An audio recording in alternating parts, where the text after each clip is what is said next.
लोगवाया जाई है। बेटी जानी निकल घर के बहरिया हो, ससुर लोगवा लूट जाई है। आमा छिप जइबो पापा के गोदिया हो, कैसे के आई है ले जाई है।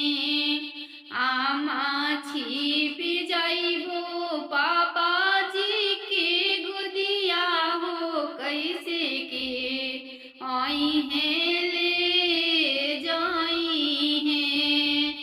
आमा छिप जइबो चाचा जी के गोदिया हो, कैसे के आई है ले जाई है। बेटी जानी खेल घर के बहरिया हो, ससुर के लोगवा ले जाई है। बेटी जानी खेल घर के बहरिया हो, ससुर के लोगवा जाई है।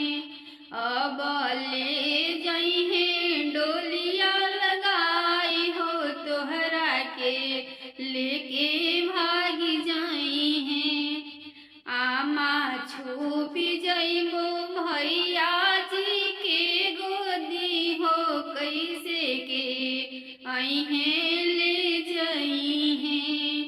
आमा छुप जइबो भाभी के गोदिया हो, कैसे के आई है ले जाई है।